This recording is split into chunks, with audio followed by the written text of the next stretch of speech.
If you're driving, please remember to use your car's Bluetooth speaker while listening to the AM Drive. Sports talk is not worth your safety or the safety of others. Grab your popcorn and sit back. Jump the gun. Oh, no, give me more than that. Okay, go this way. That was dumb. We are. How could I tell you when nobody wants to? Ill-fated words I will choke. Happy Action Monday to everyone in the sports universe. It is November the 28th, 2022. This is the AM Drive on our Twitter, YouTube, and Facebook pages. For Sammy Action, welcome back, Sammy. I am Michael Carvello saying what's up, thumbs up. Good morning. Happy to be back. Missed you last week. Yeah, you're funny.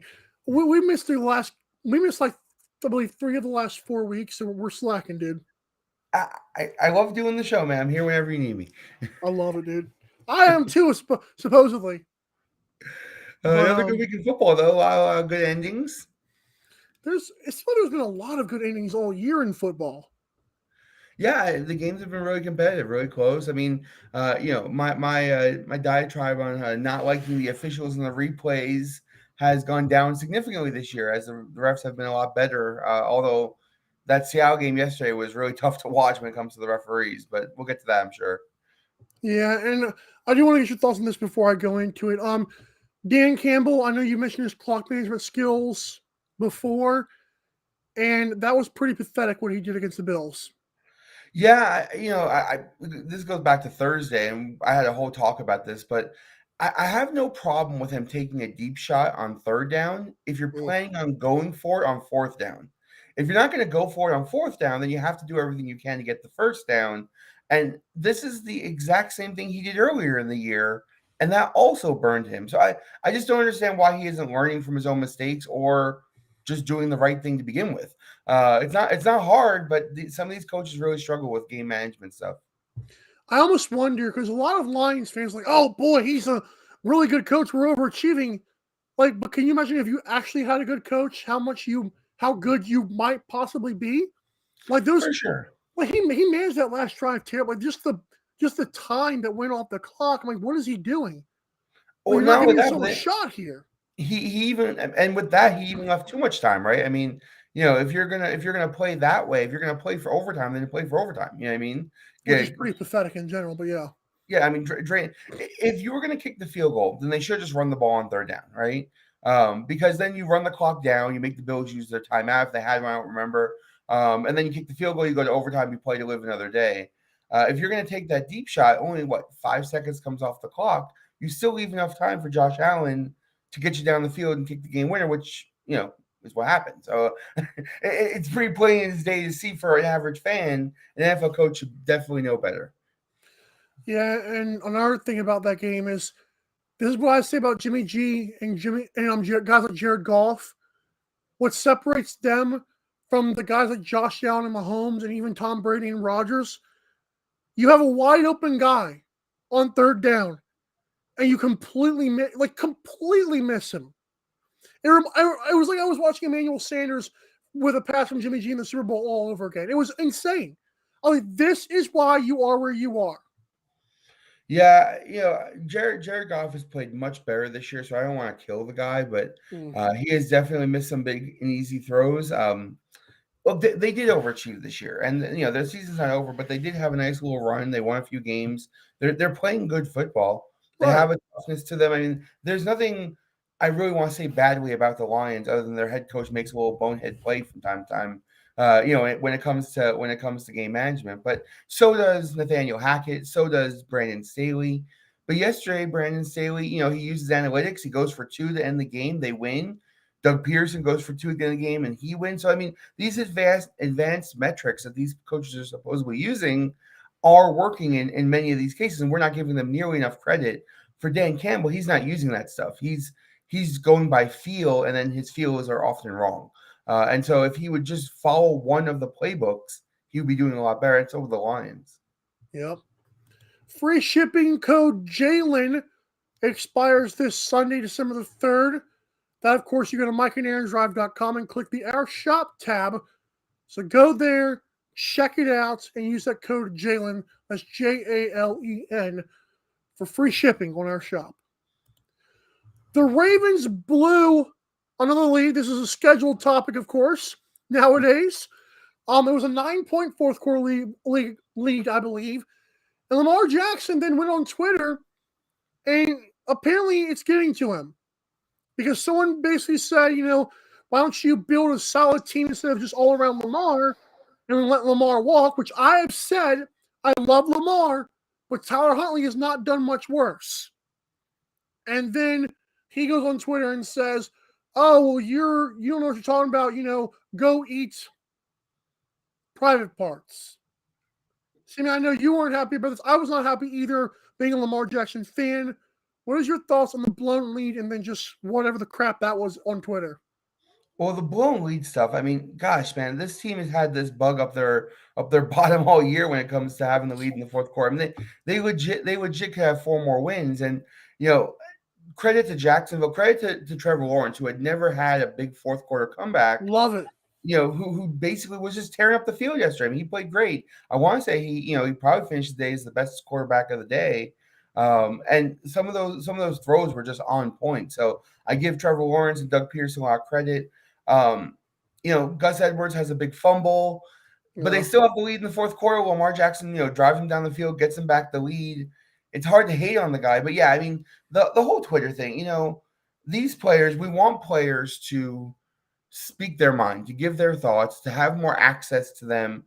So it's hard to vilify them when they give you access to their thoughts if the thoughts that they have are not ones that you like. So right. to that point, I don't want to kill on the guy for that, but he needs to know better. He needs to know that's not helping his situation. It's not helping him get a contract. It's not helping them win games. He's just blowing off steam, and there's got to be a better way to do that than just ripping on some fan who has a ridiculous opinion that nobody's going to listen to and nobody cares about. I mean, the fan can say whatever he wants. Being a fan is that, right? It's just being able to say whatever you want. But yeah, I hate to kill the guy. I'm glad that he spoke his mind, but I wish he would do it in a better way.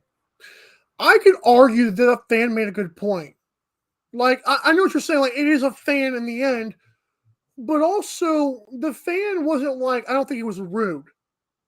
I feel like the fan was just venting frustration about how, like, hey, let the guy walk if he can't win the game. And Lamar was like, oh, yeah, well, go do this and, like, eat this. I'm like, wow, that was kind of out of left field. I mean, was it a shot at Lamar? Sure. Did it warrant his response? Definitely not that one. I mean, look, you and I are fans. Our takes on these games are just our opinions, and we're having fun with it. And, if Baker Mayfield were to ever read my Facebook page, he'd probably start cursing me out, right? I mean, I've been on the guy's case for years. So, I mean, I, as a fan, have an opinion, and it doesn't have to be a good one. But nobody on Baltimore's front office is looking at that fan's page and, well, this fan does make a good point. Let's not sign him, right? Nobody cares about this fan's opinion. He's just having fun with whatever his opinion is. And Lamar Jackson shouldn't care about it either. It's not going to affect literally anything in his negotiations or how he plays on the field. It's just a fan's opinion. So, I mean, let him have his opinion. What does it matter to you? Why are you getting all upset about it? It's just the wrong way to blow off steam. The fact that you go on Twitter after a game like that, when you completed, let's see, your 50% of your passes, and then it's almost like you're looking for the smoke. And then you delete the tweet afterwards. I don't know who, I feel like someone told him to. Because obviously he wanted to say it, and then they're like, oh, come on, dude, don't be an idiot. But you can't do that, man. You just can't do it. You know who doesn't do that? You know who doesn't go on Twitter after a big loss where they play bad and curse out fans? Who? Kyler Murray. You know why? Because new Call of Duty is out. He's got better things to do. Way That's better right. way better way of taking out your frustrations. That's true. The Cardinals lost another game. It's insane. Brandon Staley, man, that guy is just a coach. I want to pull my hair out, as you can see, I have. Whenever he's in the game, right? Whenever the Chargers play, because he just makes some of the oddest and craziest decisions. And sometimes I do agree with them. This game I did, and other games I don't. But yeah, I mean, it's always controversial. He just never plays it straight. It's always some decision. I'm like, why did he do that? Let's take a break. When we come back, we're going to talk about the Browns beating Brady and what I thought was going to be a good game for the Bucks. And then, of course, Sam Darnold, the resurrection, maybe. We'll be right back to the AM Drive, that and, of course, much more. The AM Drive with Mike and Aaron might be the best morning show ever.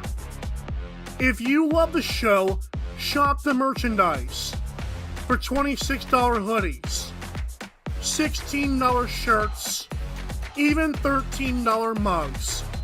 High quality swag for cheap because Mike and Aaron love the fans. The best morning show, the lowest price merch at amdrive.online. This is Popple, the next generation business card. With just a tap, your Popple instantly shares your digital business card to both iPhone and Android devices. The best part? The other person doesn't need an app or a Popple to receive your info. To pop your info, tap your Popple to the top of an iPhone, the center of an Android, or just scan your in-app QR code. And just like that, all your info is saved to their phone. More connections, more leads, more sales. That's Popple. Download our free app and get your Popple today. Aren't you the Vice Golf guy? Yeah. You want an autograph? Yeah. Actually, I was just wondering if the balls are any good. The balls are amazing. You look like a Pro Plus guy. I thought you'd never ask. It's actually better than my old ball. And it's half the price. Top performing golf ball, half the price. It's almost stealing. Quit searching the globe and get your high-performing golf balls at vicegolf.com. Fanatics.com, the world's largest collection of officially licensed fan gear from all the leagues, teams, and players you love. Shop now and get today's special offer. Fanatics.com, officially licensed everything.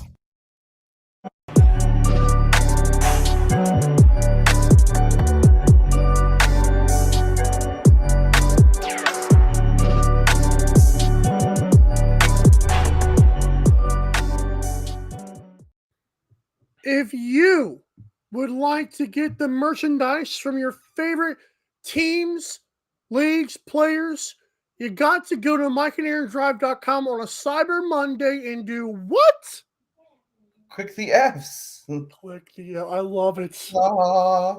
Click the F. It's the cloud. That's right. Click the Fanatics logo. When you do, the entire Fanatics experience is at your disposal. Like I said, it is Cyber Monday. We want to check out what they got going on over there real quick. I just clicked the F, and it is 30% off site-wide. It's a flash sale, which I'd assume means everything on the store. Because sometimes when they do like the site-wide, it's only certain things. I'd assume that's a pretty broad thing they got going on. So if you want a jersey, might be a good chance to get it now. Cyber Monday at mikeandaarondrive.com. Click the Fanatics logo.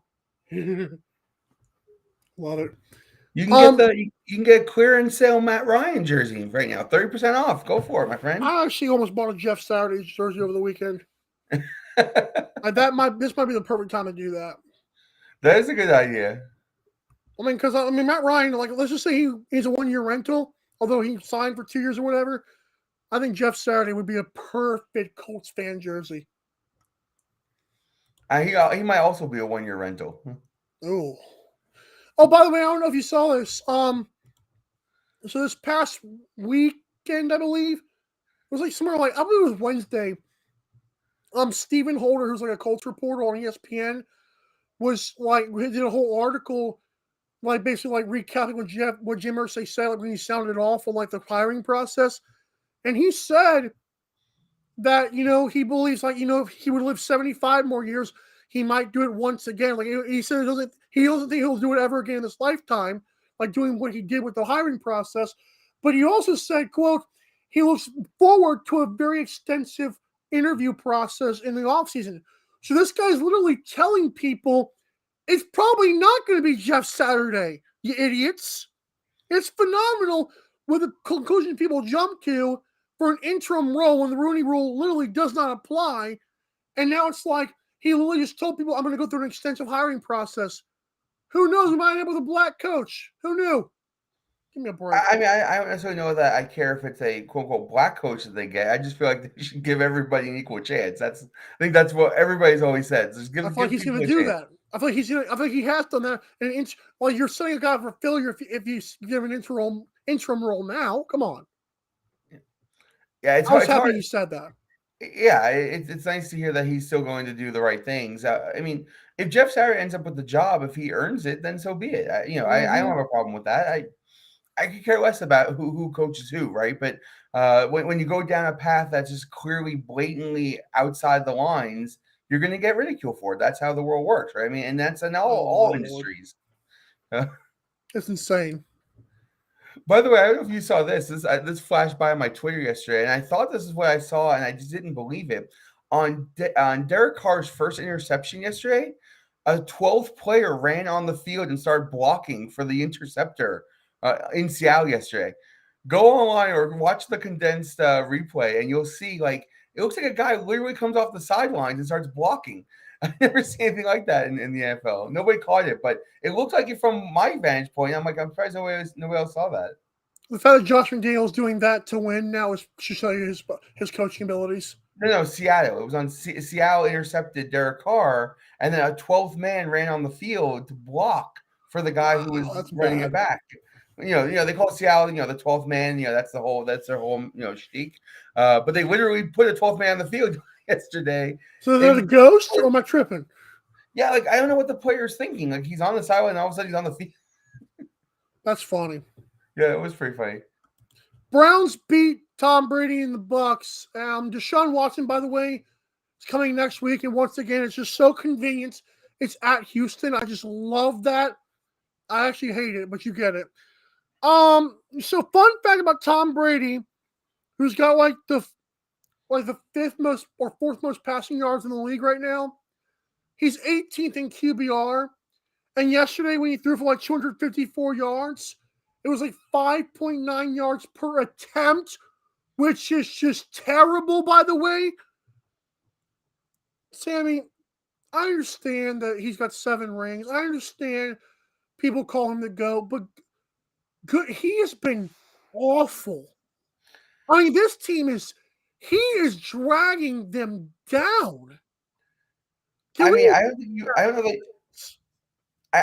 I have to think you didn't actually watch the game. I mean, it makes sense if you didn't actually watch the game.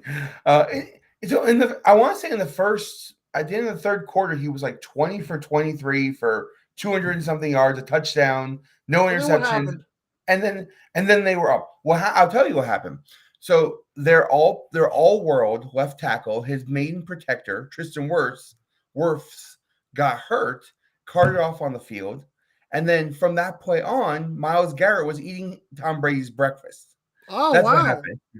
That's what happened. And if you watch, of course, Tristan Wirfs held Garrett in check the whole game. He gets hurt. And when he gets hurt, the whole offense, of course, changes. Now, this happens in the fourth quarter, but this happens when the Bucs are already in the lead, And if it doesn't take a miraculous fourth down catch from David Njoku, the Bucs win that game, and nobody's talking about how Brady played bad because he didn't.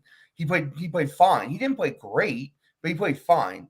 But because David Njoku makes this crazy fourth down catch in the end zone to tie the game, and then they can't move the ball in overtime, well, now all of a sudden everybody's on Brady's case. But if you watch the game, that is not how the game went. Nobody, 3 quarters through the game, nobody's saying, oh, Brady's playing bad. They were in the lead, and he was playing fine. It was crazy. I remember on a playoff game a long while ago last year when Aaron Rodgers is playing just fine against the 49ers, and then his punt team, literally it has nothing to do with it. It's even worse than what this is. His punt team gives him a block, and I remember people saying he's a choker. So I just want to keep the receipts on that one. Since we're saying Tom Brady had a really good game, but he scored 17, I just want to let people know if you're the GOAT, because Aaron Rodgers got crucified for his punt unit getting a block. Just to let you know. Oh, no, I don't know that Aaron Rodgers got crucified for he his got crucified. Getting a block. Aaron Rodgers got crucified for the fact that he led 1 touchdown drive the whole game. At home against a team that doesn't play well in the cold, who doesn't have any offensive presence at all, whose your defense just keeps giving you the ball back, and you managed 1 offensive drive the whole game. And it was the first drive of the game. So it wasn't like he came on late. He went 3 now, 7 drives in a row. at home in a playoff game that they were winning, where his defense wasn't giving up anything. That's why he got crucified. It wasn't that he averaged 5.6 yards per attempt. It's that he couldn't move the ball at all. It's funny you say that considering the Buccaneers were 4 for 15 on third down. Yeah, but they were in the lead the whole game. Oh, Jesus Christ. So are the Packers. He played, but Brady didn't play badly. He led scoring drives. He led them down the field. He moved them. Like I said, his left tackle doesn't get hurt. I truly believe they score either that last drive in regulation, or the first drive in overtime. But once that happens, it's so hard for him to get even a second to throw the ball. Credit to Cleveland. Like, Cleveland played well. They dug in deep. They no problem with it at all. But to crucify Brady as the lone reason they lost is just ridiculous. I mean, 5.7 yards an attempt with 14 touchdowns on the season is pretty ugly, by the way. Sure. Jacoby Brissett has been ugly all season, right? He's not a good quarterback. And you mentioned Deshaun Watson coming back. I saw this stat come by on my Twitter. I don't know if it's true, but it's pretty funny. He could throw his next 2,000 passes in Lake Erie. He'd still have a better QBR than Baker Mayfield. So as bad as we crucify him, he's not that bad. Right. Actually, as a Colts fan who wasn't a fan of Brissett even last year, I believe it was last year with Miami, Jacoby's done an adequate job. If you told the Browns 4-7 is where they'd be, I think that's not bad. Like, it's not terrible. Like, I mean, they could have been easily, I would say 2-9. But to me, it's like, I think he may have won them 2 or 3 games. I mean, I think that's fair. Yeah, I mean, they could have won a few more. I mean, they were definitely in games they could have won. They lost that heartbreaker to the Jets where they were up the whole game. That was bad. The Jets came back and scored, two late scores without the Browns even touching the ball. So, they were like 99.2% favorites at one point to win that game. And so, I mean, they could easily have been 5-6. But, yeah, I mean, Brissett held the job warm until Deshaun Watson comes in and, rubs everyone's shoulders. He's got it down. Come on, man. Don't do that on the show. Okay, that was good. Okay. I want to get to this because it was at the expense of a fan of a show favorite, Nathaniel Hackett. God, this dude. This has been a complete wonderful hiring. I think Russell Wilson has been fantastic. Of course, I'm lying. Russell Wilson, 19 of 35, 142 yards. I don't care what defense you're playing. If your name is Russell Wilson and you put up those numbers, that is just gross. Like, and you can't even blame I don't even know if I can blame the coach for that one. Well, that's just bad. So when you vilify Brady, look at that game. Like, that's a bad game. That's bad quarterback play right there. And I agree with you 100%. That is just atrocious quarterback play. That's Baker Mayfield level. That's bad. Can you imagine telling Sam Darnold before the game he would go 11 of 19 or 164 yards and they'd win the game? I think Sam Darnold would say, "Pinch me, you're lying." Well, they ran the ball really well. They ran the ball better than I think they thought they were going to run the ball. Man, he's a beast. Yeah, I mean, he ran for over 100 yards again. Their defense played very well. I mean, it's not hard to play well when Russell Wilson just chucked it into the ground every other play. But bad. Yeah, I love to hate on Nathaniel Hackett, and I'll be shocked if he has a job next year. Next week, for crying out loud. I mean, I've been saying that for weeks, but I'm just not sure they're gonna pull the trigger before the end of the year at this point. But yeah, Nathaniel Hackett's awful, but it's not his fault yesterday. I mean, their team just didn't show up. They play so uninspired football. There's never any sense of urgency. There's never any intensity. There's never any passion. They're going through the motions on offense, and it shows. And yes, they've been beaten up by the injury bug, and I can see that they don't have the talent level they thought they were going to have to start the season, but you have to overcome that, man. I mean, you have to overcome it a little bit. You're playing the 3-8 Carolina Panthers. You have to be able to put a few points on the board, right? It's just terrible performance. The fact the Broncos can trade for Russell Wilson, and I sure hope they didn't trade their first round pick. I forgot what they traded to get Russell Wilson. All I know is they better hope they're backing into this top draft spot. Dude, they have I know they don't have an extra game on their hands. Panthers have more wins than the Broncos 12 weeks in. That's insane. That's not even right. I mean, and they've started 3 different quarterbacks, of which, PJ Walker's probably been the best of them, which just goes to show you. XFL legend, baby. But you can take solace in the fact, and this is what makes me sleep well at night. The Broncos will take a dead cap hit of $31.6 million for Russell Wilson in 2026. Because that doesn't make you just laugh and sleep like a baby. I don't know what will. You know what's crazy? So before the season, I was like, only team in that division I gave a chance, of course, AFC West was the Chiefs and maybe the Chargers. I actually thought Chargers might be able to pull it out because they do have like the Chiefs number sometimes. I thought Mahomes would not miss a beat, but that was not concerning to me. When people told me that Josh McDaniel and then Russell Wilson would come in and resurrect two franchises, I laughed, and I'm still laughing to the point where like I might die at this point. Like it's fantastic. I know Raiders got a cheap win in Seattle. That's fantastic. That team's overachieved all year. But this could not have gone better for me. That was supposed to be the best division of all time, and they have completely just crapped down their leg. It's phenomenal. I love it. I was on board with it being a very good division as well. I mean, because even if Russell Wilson wasn't great, he was going to be better than what I thought Drew Lock was giving them last year, right? I don't know anymore. You're right, and their defense was excellent last year. Was only planning on getting better this year, and their defense has been lights out all year. So if you put together an excellent defense and you upgrade a quarterback, you're supposed to get better. That's how the NFL works. So I was on board with that as well. It just has not worked out. And again, some of this is Russell Wilson, some of it's Nathaniel Hackett, some of it is injuries, but combined, it's just a train wreck. I mean, all of it together is just bad football. It's really sad at this point.